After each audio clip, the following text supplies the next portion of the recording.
लोग भारतीय संविधान के भाग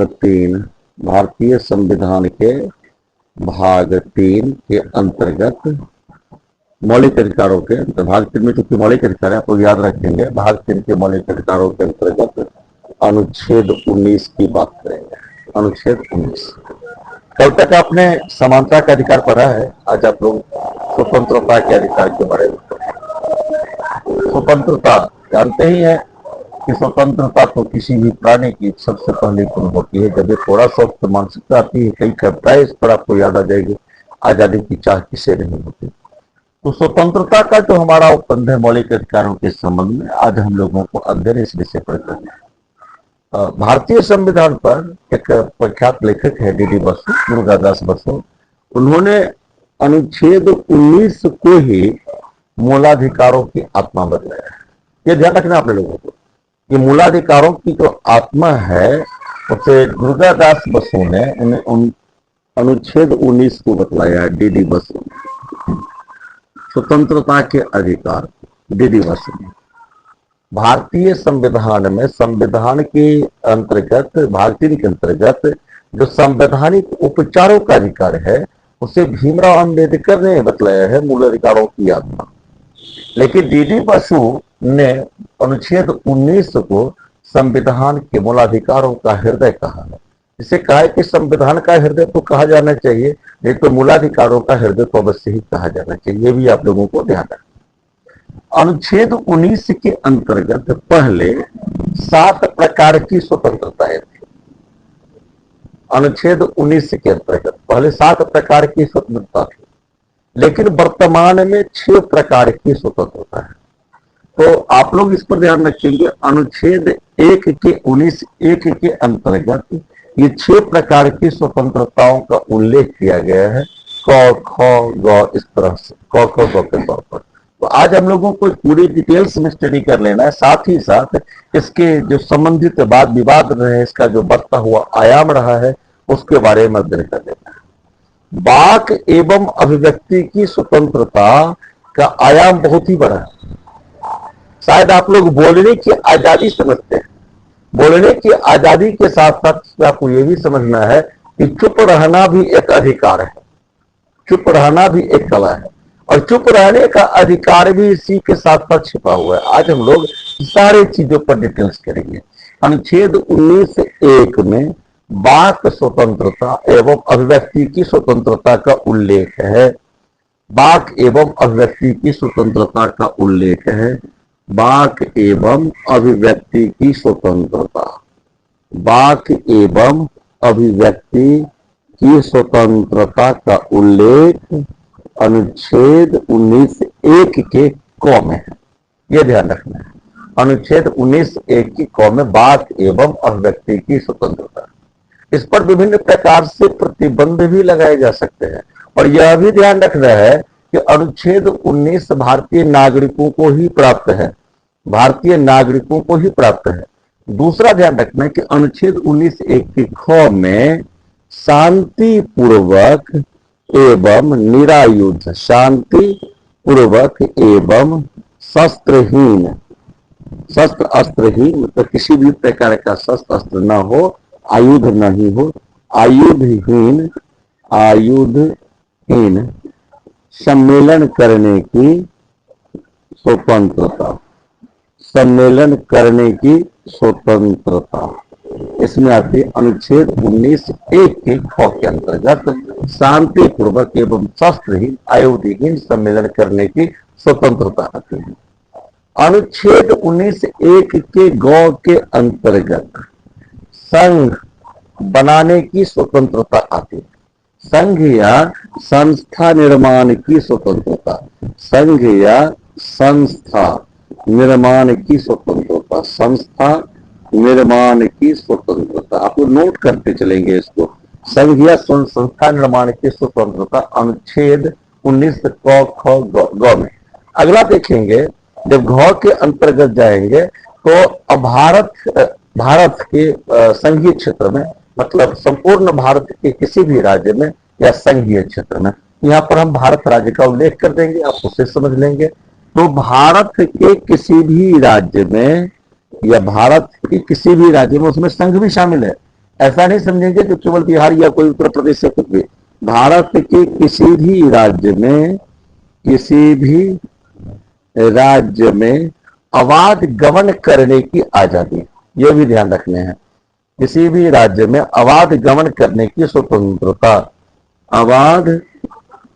अबाधित रूप से गमन करने की स्वतंत्रता, गमन करने की स्वतंत्रता, ये घ में क ग अंगों में जब देखेंगे तो भारत के किसी भी राज्य में बसने की आजादी, इसको भी ध्यान रखेंगे।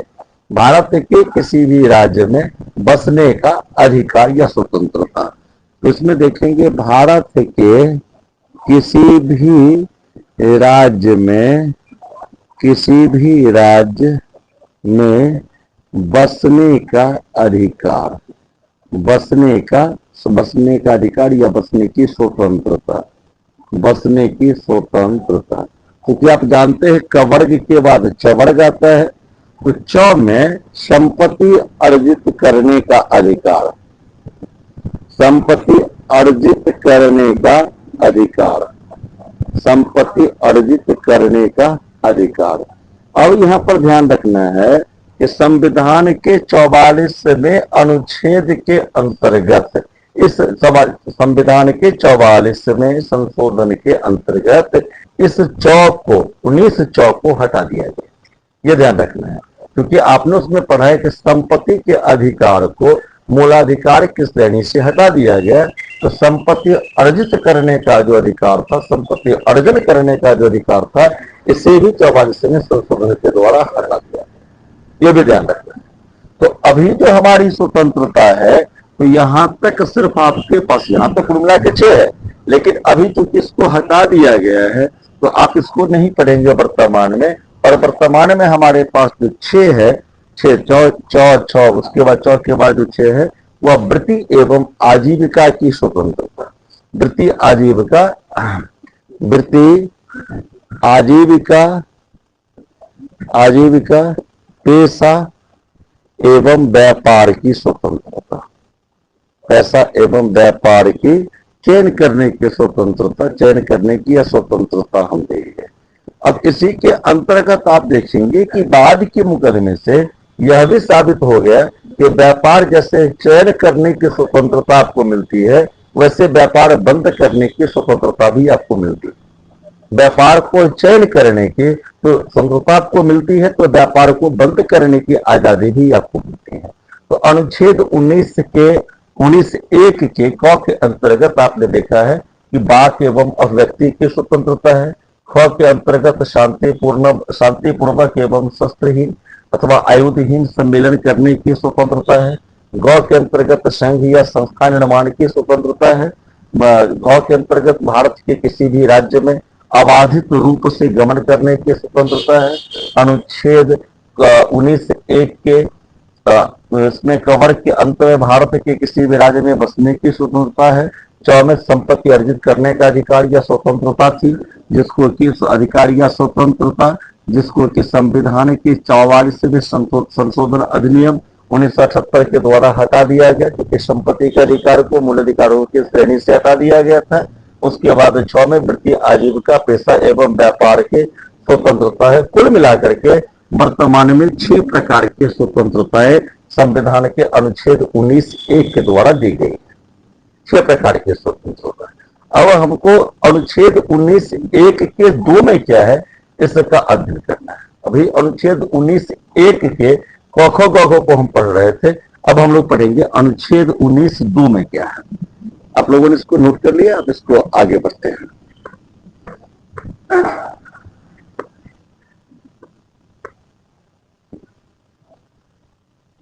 अनुच्छेद 19(1), अब अनुच्छेद 19(2). अनुच्छेद 19(2) में अब इसको सीमित कैसे किया जाएगा। अनुच्छेद 19(1) के अंतर्गत जितने भी हमारी स्वतंत्रताएं मिली है, उसको कैसे सीमित किया जाएगा, इसकी चर्चा की गई। तो उसमें 3 प्रकार के आधार को रखा गया है। सुरक्षा, विदेश संबंध, विदेश संबंध, सुरक्षा, विदेश संबंध और सार्वजनिक व्यवस्था, सार्वजनिक व्यवस्था, सार्वजनिक व्यवस्था, सदाचार, सार्वजनिक व्यवस्था, सदाचार तथा अगर किसी, आपको बोलने की आजादी तो है, लेकिन आप सुप्रीम कोर्ट के किसी निर्णय से अगर सहमत नहीं है तो कल से अगर आप सुप्रीम कोर्ट हाई हाई कीजिएगा तो उसको वाक एवं अभिव्यक्ति की स्वतंत्रता वहां नहीं मिलती है आपको। तो न्यायालय की अवमानना, न्यायालय की अवमानना, न्यायालय की अवमानना, न्यायालय की अवमानना या उपेक्षा के आधार पर, के आधार पर वाक एवं अभिव्यक्ति की स्वतंत्रता को सीमित किया जा सकता है। बस आधार पर वाक एवं अभिव्यक्ति की स्वतंत्रता को सीमित किया जा सकता है। स्वतंत्रता को सीमित करने का प्रावधान, सीमित करने का प्रावधान, इस पर ध्यान रखेंगे क्या क्या प्रावधान है आपका। सुरक्षा है, विदेश संबंध है, सार्वजनिक व्यवस्था है, जैसे आप यहाँ जाकर के कोई व्यक्ति के नाम पर किसी अन्य को आलोचना प्रबलतम भाषा में नहीं, कठोरतम भाषा में नहीं करेंगे ताकि व्यवस्था में किसी प्रकार का संकट ना आ जाए। सदाचार, न्यायालय की अवमानना, अपेक्षा इत्यादि के आधार पर वाक एवं अभिव्यक्ति की स्वतंत्रता को सीमित करने का प्रावधान है। अब दूसरी बात, अनुच्छेद 19(3) के लिए, अनुच्छेद 19(3) के आधार पर अनुच्छेद 19(1) में प्राप्त स्वतंत्रताओं को विभिन्न आधारों पर, विभिन्न आधारों, जो आधार ऊपर में वर्णित है, विभिन्न आधारों पर राज्य द्वारा सीमित, राज्य द्वारा सीमित करने के विधान की चर्चा की गई। मतलब राज्य विधि द्वारा इन स्वतंत्रताओं को सीमित कर सकता है, राज्य के पास यह अधिकार है। तो विधि द्वारा इन सारे मुद्दे के आधार पर देश के किसी व्यक्ति विशेष या देश के कुछ क्षेत्र विशेष में किसी भी प्रकार के वाक या व्यक्ति तथा अन्य स्वतंत्रताओं को सीमित कर सकता है। अनुच्छेद 4 में चलेंगे तो अनुच्छेद 4 में 19(1)(4) में सदाचार के आधार पर, सदाचार के आधार पर, अब देखेंगे अनुच्छेद, वहां पर जो घ के अंतर्गत हमको किसी भी भाग में बस जाने की जो आजादी थी उस पर भी प्रतिबंध लगाए गए। भारत के किसी भी भाग में जो आवाज गमन करने की जो हमारी आजादी थी उस पर भी प्रतिबंध लगा दिए गए। सदाचार के आधार पर आप मौलिक अधिकारों को, जो स्वतंत्रता का अधिकार है उसको सीमित किया जा सकता है। स्वतंत्रता का अधिकार, इसको सीमित किया जा सकता है। अधिकार को सीमित करने का प्रावधान, सीमित करने का प्रावधान, ठीक है। ये अनुच्छेद 4 के आधार की बात कर रहा हूं मैं। 19(4) में, 19(4) के अंतर्गत आप इस चीज को देखेंगे, आप इसको नोट कर लेंगे।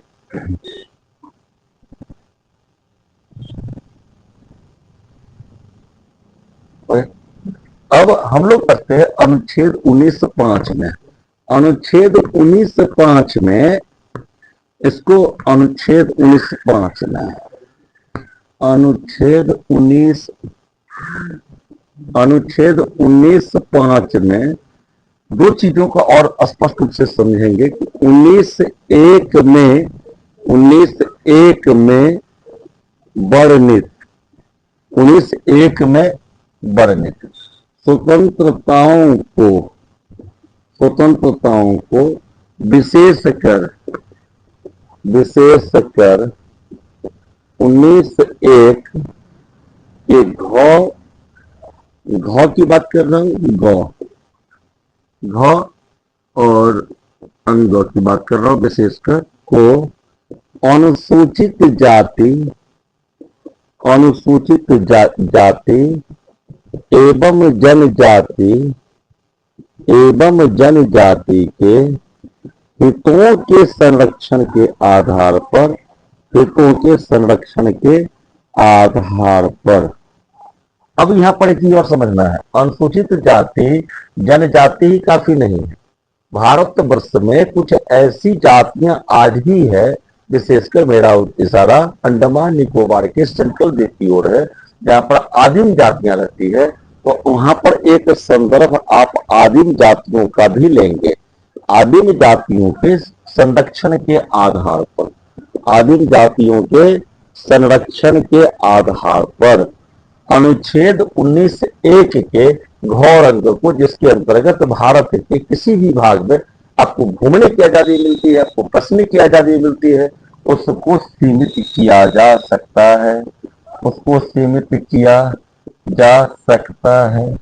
यहाँ पर देखेंगे कि 19(1) के घोर अंगों के अंतर्गत जो आपको आजादी मिलती है, उसको अनुसूचित जाति, जनजाति एवं आदिम जाति, इसमें प्राथमिकता आदिम जाति की है, क्योंकि भारतवर्ष के अंडमान निकोबार में अभी भी कुछ ऐसी जातियां हैं। उसके बाद सेकंड चीज देखेंगे कि भारतवर्ष के आदिवासी बहुल क्षेत्र उनके संस्कृति के संरक्षण के दृष्टिकोण से भी ऐसा स्टेप अनिवार्य था।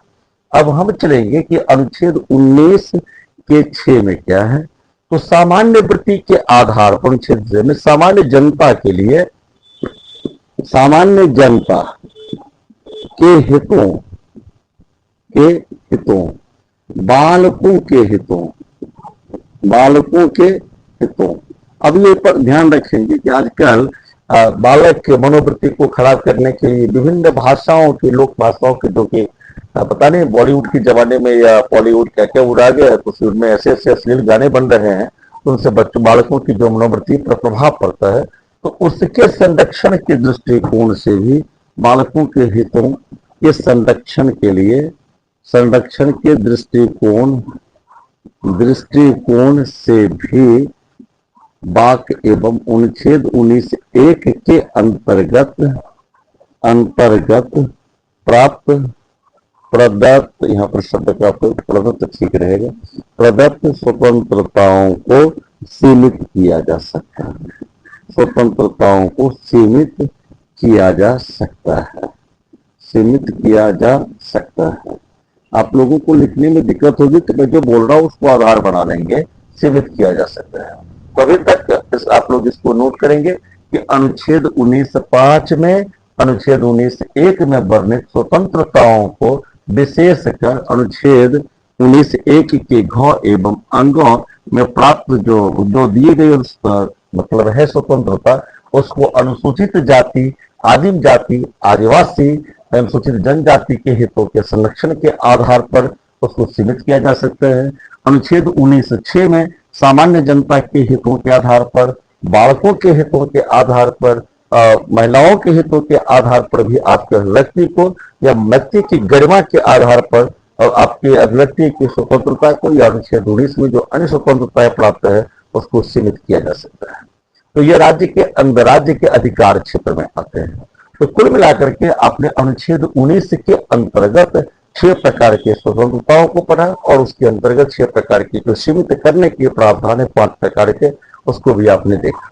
अब हम लोग इस स्वतंत्रता और स्वतंत्रता के अधिकार के संबंध में जो डिफरेंट केसेस रहे उस केसेस का अध्ययन करेंगे, जो डिफरेंट वाद विवाद आए उसका अध्ययन करेंगे। देखिए पीसीएस के जब तैयारी करते हैं आप लोग, तो पीसीएस की तैयारी में सिर्फ कुछ संविधान के अनुच्छेदों को जानना महत्वपूर्ण नहीं है, क्योंकि प्रश्न जब सारे गर्भित आएंगे, प्रश्न में थोड़ी सी गहराइयां होगी, तो आपको पूछा जा सकता है कि अनुच्छेद के संदर्भ में क्या गलत है क्या सही है, तो आप पर दिखते आएंगे, इसलिए आप लोगों को पूरा अध्ययन करना चाहिए।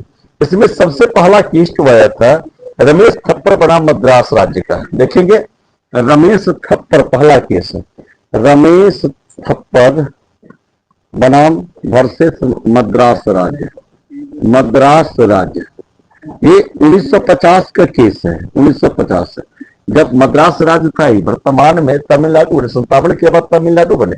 और उसके बाद देखेंगे कि मद्रास जब राज्य था उस समय का केस रमेश थप्पड़ बनाम मद्रास राज्य। इस केस में प्रेस की स्वतंत्रता को वाक एवं अभिव्यक्ति की स्वतंत्रता माना गया। ध्यान रखना है कि रमेश थप्पड़ एवं मद्रास राज्य के केस में प्रेस की स्वतंत्रता वाक एवं अभिव्यक्ति की स्वतंत्रता के अंतर्गत आया। वाक एवं अभिव्यक्ति की स्वतंत्रता के अंतर्गत आया, स्वतंत्रता के अंतर्गत शामिल किया गया सर्वोच्च न्यायालय के वर्णन के, सर्वोच्च न्यायालय के निर्णय के अनुसार। तो आपको पता है कि संविधान की व्याख्या करने का अधिकार सर्वोच्च न्यायालय के पास नहीं, हमने अमेरिका से लिया है, तो यहाँ पर स्वतंत्रता के अंतर्गत माना गया। तो अगर आपसे पूछा जाए कि क्योंकि संविधान में मूल रूप से प्रेस का प्रयोग नहीं था, मूलाधिकारों के अंतर्गत प्रेस की आजादी नहीं थी, तो इसको कालांतर में 1950 के रमेश थप्पड़ एवं मद्रास राज्य की केस से अनुच्छेद 19(1) के क में शामिल कर लिया गया। और आप इंग्लिश में आप देखेंगे तो अनुच्छेद 19(1) के ए में इसको शामिल कर लिया गया। प्रेस एवं अभिव्यक्ति की स्वतंत्रता को याद रखेंगे कि रमेश थप्पड़ के केस से यह शामिल किया गया था, रमेश थप्पड़ के केस से, ध्यान रखना है। अब एक दूसरा केस आया था बेनेट कॉलमैन एवं बेनेट कॉलमैन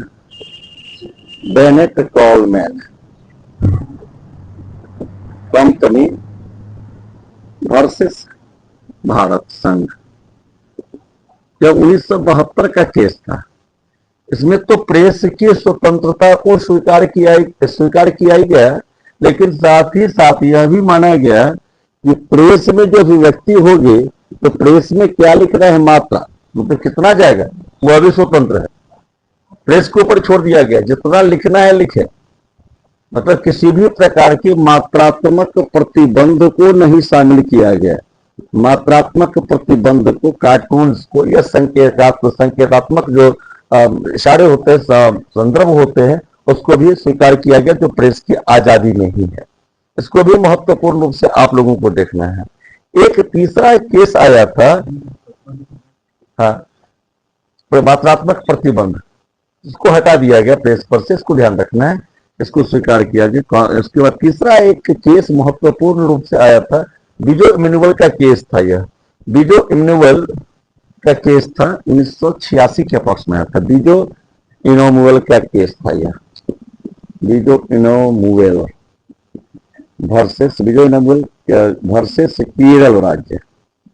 वर्सेस केरल राज्य। इस केस में महत्वपूर्ण रूप से सर्वोच्च न्यायालय ने एक निर्णय दिया था। यह 1986 का केस था। इसमें सर्वोच्च न्यायालय का महत्वपूर्ण रूप से निर्णय था, बड़ी गौर से आप लोग को समझना है इसमें, कि चुप रहने का अधिकार भी वाक एवं अभिव्यक्ति की स्वतंत्रता का अधिकार है। चुप रहने का अधिकार भी, मतलब आपको वैसा मत बोलिएगा जब आपको प्रश्न नहीं आता है तो आप कहेंगे चुप रहने का अधिकार हमको मिल गया है, ये तो आपकी अज्ञानता को बतलाता है। लेकिन सारे मुद्दे पर आप निर्णय दे, ये जरूरी नहीं। तो भारतीय राजनीति में, तो भारतीय प्रशासनिक चिंतन में कहा भी जाता है कि हर मुद्दे पर निर्णय नहीं देना भी एक किस्म का निर्णय होता है। तो चुप रहने के अधिकार को यहां भी लिखना है आपको, चुप रहने के अधिकार को वाक एवं अभिव्यक्ति की स्वतंत्रता का अधिकार माना गया। चुप रहने के अधिकार को वाक एवं अभिव्यक्ति की स्वतंत्रता, वाक एवं अभिव्यक्ति की स्वतंत्रता का अधिकार माना गया। मतलब आपको समझना है कि वाक एवं अभिव्यक्ति की स्वतंत्रता केवल सकारात्मक नहीं है, यह नकारात्मक भी है। मतलब आपके पास में चुप रहने का अधिकार भी है। यह बीजो इम्मानुएल वर्सेस केरल राज्य 1986 के संदर्भ के केस से आया है। अब एक बिहार का भी एक चर्चित केस था, केदारनाथ सिंह वर्सेस बिहार राज्य। इसको भी समझना है आप लोगों को, केदारनाथ सिंह वर्सेस बिहार राज्य। इस केस को भी समझेंगे, केदारनाथ सिंह वर्सेस बिहार राज्य, केदारनाथ सिंह वर्सेस बिहार राज्य। यह जो केस था यह 1962 का केस था, 1962 का केस था। कालक्रम को समझेंगे 1962। इसमें वाक एवं अभिव्यक्ति की स्वतंत्रता पर प्रश्न चिन्ह लगाए गए। अब केदारनाथ सिंह के इस केस में स्पष्ट रूप से कहा गया था कि वाक एवं अभिव्यक्ति की स्वतंत्रता तभी दंडनीय होंगे, जब दंडनीय कब कब होंगे, जब वह राजद्रोह हो। राजद्रोह। दूसरा, हिंसात्मक गतिविधियों को बढ़ावा दे। मतलब कुल मिलाकर के राजद्रोही बात सकते हैं, गतिविधियों को बढ़ावा दे। सार्वजनिक शांति को भंग करे। सार्वजनिक शांति को भंग करे। सार्वजनिक शांति को प्रभावित करे। सार्वजनिक शांति को प्रभावित करे। ये तीन चीज। और इसमें कालांतर में सर्वोच्च न्यायालय का निर्णय यह भी आया था कि व्यक्ति की गरिमा को, अगर किसी व्यक्ति की गरिमा को भंग करने का प्रयास किया जाता है तो उस पर आपराधिक मुकदमे लगाए जा सकते हैं। तो केदारनाथ सिंह का जो केस है वो व्यक्ति की स्वतंत्रता के लिमिट्स को, सीमा को बताता है कि आपके पास व्यक्ति की स्वतंत्रता है, लेकिन इस व्यक्ति की स्वतंत्रता का दुरुपयोग ना करें। अब ये महत्वपूर्ण था। एक और केस आप लोगों को पढ़ना है जिसमें ये एसीसी का केस था। एसीसी ऑनलाइन वर्सेस भारत संघ।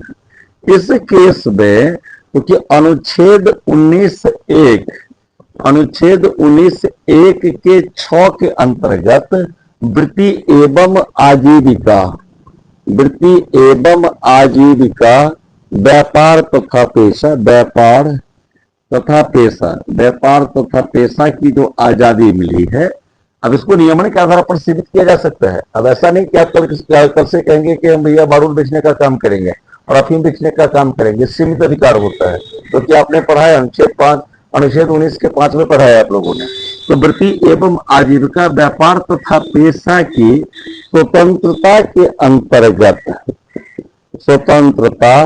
अंतर्गत व्यापार बंद करने की स्वतंत्रता को माना। बंद करने की स्वतंत्रता को स्वीकार किया।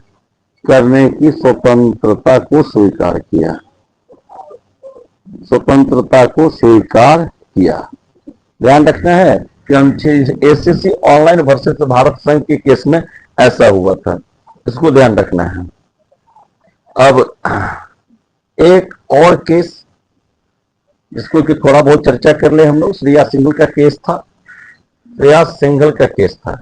इस केस में क्या हुआ था कि सूचना प्रौद्योगिकी की एक धारा थी अनुच्छेद 66, जिसमें कहा गया था कि आप किसी भी प्रकार का डिटेक्शन करते, किसी भी प्रकार का डिटेक्ट करते हैं, उससे आपको कठोर कारावास की सजा का प्रावधान था। सुप्रीम कोर्ट ने उसे वाक एवं अभिव्यक्ति के स्वतंत्रता के अंतर्गत स्वीकार किया और उसे सूचना प्रौद्योगिकी अधिनियम से हटा दिया। तो श्रेया सिंघल की केस से यह कालांतर में वर्तमान में सूचना प्रौद्योगिकी के अधिनियम फिर आए हैं और सरकार को इस पर चाहिए कि सूचना प्रौद्योगिकी पर नियमन अत्यधिक तेजी से करे, क्योंकि इसमें बहुत प्रकार के साइबर क्राइम या साइबर फ्रॉड या प्रकार की समस्या भी आती है। आने वाले दिनों में साइबर सिक्योरिटी एक बहुत बड़ी मुद्दा भी होगी, बहुत बड़ी चुनौतियां भी होगी। एआई का जमाना आ रहा है, तो आप लोगों ने आज अभी अनुच्छेद 19 को पूरा का पूरा पढ़ा है। उम्मीद करते हैं कि इससे जो भी क्वेश्चंस आएंगे आप लोग उसको आसानी से सॉल्व कर लेंगे। कल की क्लास में हम लोग अनुच्छेद 20 और 21 का पूरा अध्ययन करेंगे, जो भारतीय संविधान के दृष्टिकोण से सबसे महत्वपूर्ण अनुच्छेदों में से एक है। धन्यवाद। आज की क्लासेस में इतना ही।